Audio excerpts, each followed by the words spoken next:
বন্ধুরা, পৃথিবীতে বেঁচে থাকতে মানুষ যখন দুটো সংসার করে, মানুষে সংসার জীবনে দুইটা সংসার করে, তিনটা সংসার করে, মানুষ এরকম করে তাদের ক্ষমতা অনুযায়ী বা তাদের রুচিবোধ অনুযায়ী তারা সংসার করে। সেই ক্ষেত্রে তাদের এই ফ্যামিলিতে থাকে কিছু সন্তান, ওই ফ্যামিলিতে থাকে কিছু সন্তান। তখন মানুষ কি করে নিজের স্বার্থ অনুযায়ী, মানে যে স্ত্রীকে বেশি ভালোবাসে, যে সন্তানদেরকে বেশি ভালোবাসে, বাবা বাবা শব্দটা কিন্তু মায়া বড়া একটা শব্দ। সেই বাবা যদি দুর্নীতি করে সন্তানদের সঙ্গে, দেখেন বাবা এমন একটি জিনিস, বাবা হচ্ছে সন্তানের প্রশান্তির একটা জায়গা। সেখান থেকে যদি বাবা সন্তানদের সাথে দুর্নীতি করে, তার পরিণতিটা কি হয় বলেন? একটা দেখলাম কুড়িগ্রামের এদিকে কোন গ্রামে এক ভদ্রলোক মারা গেছে, তার দুটো ফ্যামিলি, প্রথম ফ্যামিলির সন্তানদেরকে সব সম্পত্তি দিয়ে গেছে, না দ্বিতীয় ফ্যামিলির সন্তানদেরকে সব সম্পত্তি মনে হয় দিয়ে গেছে, আরেক ফ্যামিলির সন্তানদেরকে সম্পত্তি দেয় নাই। তিনি মারা যাওয়ার পর উঠানের মধ্যে ওনার লাশ হচ্ছে 40 ঘন্টা না 42 ঘন্টা সময় ওনার লাশ রেখে দিছে মাটির উপরে। রেখে দিয়ে সন্তানদের একই দাবি, আমার বাবার লাশ মাটি দেওয়া হবে না, আমাদের সম্পত্তি সমানে সমানে আমরা যা পাই আমাদের প্রাপ্য ভাগ করে আমাদেরকে বুঝিয়ে দেওয়ার পরে লাশ মাটি দেওয়া হবে, তার আগে দেওয়া হবে না। ভাবেন, একবার চিন্তা করে দেখেন, একটা মানুষ মৃত্যুবরণ করছে, তার সন্তানরা তার সৎ ভাইদের কাছ থেকে ভাগ নিতে পারবে না দেখে বাবার লাশ উপরে রেখেই সেটা সমাধান করতে চাইছে। আর সন্তানরা বাবার প্রতি কতটা তিক্ততা তৈরি হওয়ার পরে মৃত বাবার প্রতিও তাদের দরদ হয় নাই, তাদের মায়া কাজ করে নাই। বাবা তাদেরকে কতটুকু অশান্তি বা কতটুকু কষ্ট দিছে। বাবা সন্তানদের প্রশান্তির একটা জায়গা, বিশ্বাসের একটা জায়গা, আপনারা জানেন। তো পৃথিবীতে এমন কিছু কিছু বাবা রয়েছে যারা সন্তানের ভালোবাসা পায় না, সন্তানের ভালোবাসা থেকে বঞ্চিত হয়, আর সন্তানদের সাথে সুসম্পর্ক সেই বাবার থাকে না। কেন? তিনি দুটো বিয়ে করছেন, যে যতটুকু সম্পত্তি ওনার আল্লাহ তাআলা দিয়েছেন, তিনি পৃথিবীতে বেঁচে থাকতেই সবাইকে সেটা সমান সমান ভাগ করে দিতেন, অথবা না দিতেন, তিনির নামেই থাকতো। তারপরে ইসলামী ধর্ম অনুযায়ী তারা ভাগ করে সমানে সমানে নিতে পারতো, যার যতটুকু প্রাপ্য ততটুকু নিতে পারতো। কিন্তু তিনি কি করছেন? সম্পত্তি ওই ছেলে মেয়েদেরকে দিয়ে দিচ্ছেন। এটা কি ঠিক করছেন তিনি?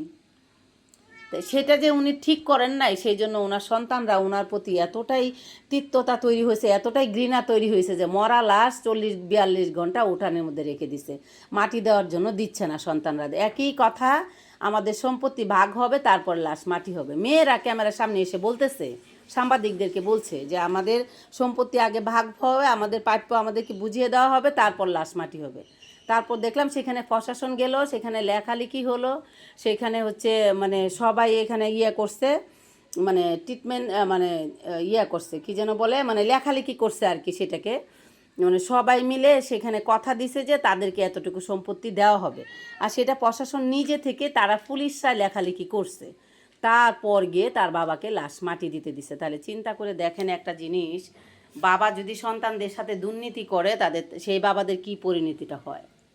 মানে আমার খুব দুঃখ লাগছে, যে ব্যক্তিটা মৃত্যুবরণ করছে তার জন্য দুঃখ লাগছে। যে এইরকম যে কাহিনীটা চলতেছে পৃথিবীতে, এরকম কিন্তু প্রায় ঘরে ঘরেই আছে এই ঘটনাগুলো। বাবা সন্তানদের সাথে দুর্নীতি করা এটা আসলে উচিত না। এক সন্তানকে বেশি ভালোবাসলাম, আরেকজনকে বাসলাম না, একজনকে সমস্ত সম্পত্তি দিয়ে দিলাম, আরেকজনকে দিলাম না, একজনকে দামি দামি জামা কাপড় কিনে দিলাম, আরেকজনকে খবরই নিলাম না। এটা কখনো বাবা হতে পারে না। বাবা হতে চাইলে সন্তানদের আস্থা এবং বিশ্বাস, ভালোবাসা পাওয়ার মতো কাজ করেন। শুধু যে বাবা হয়েছেন, জন্ম দিয়েছেন, এতেই আপনার দায়িত্ব কর্তব্য শেষ হয়ে যায় নাই।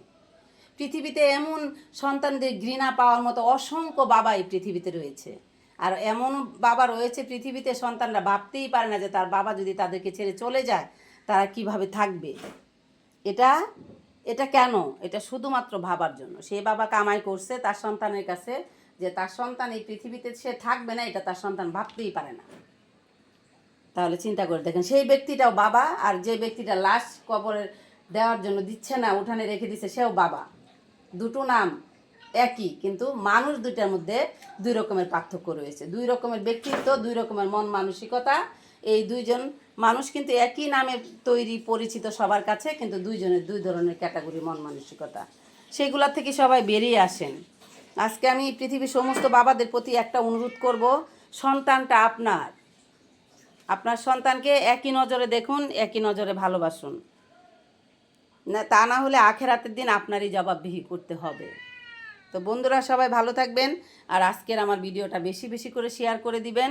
যেন সেই ধরনের মানুষদের কাছে পৌঁছে যায় যারা সন্তানদের সাথে দুর্নীতি করে। তো সবাই ভালো থাকবেন বন্ধুরা, আজ আমি এখান থেকে বিদায় নিয়ে নিচ্ছি। যারা চ্যানেল থেকে দেখবেন দয়া করে আমার চ্যানেলটা সাবস্ক্রাইব করে দিবেন, যারা ফেসবুক পেজ থেকে দেখবেন আমার পেজটাকে ফলো করে দিবেন।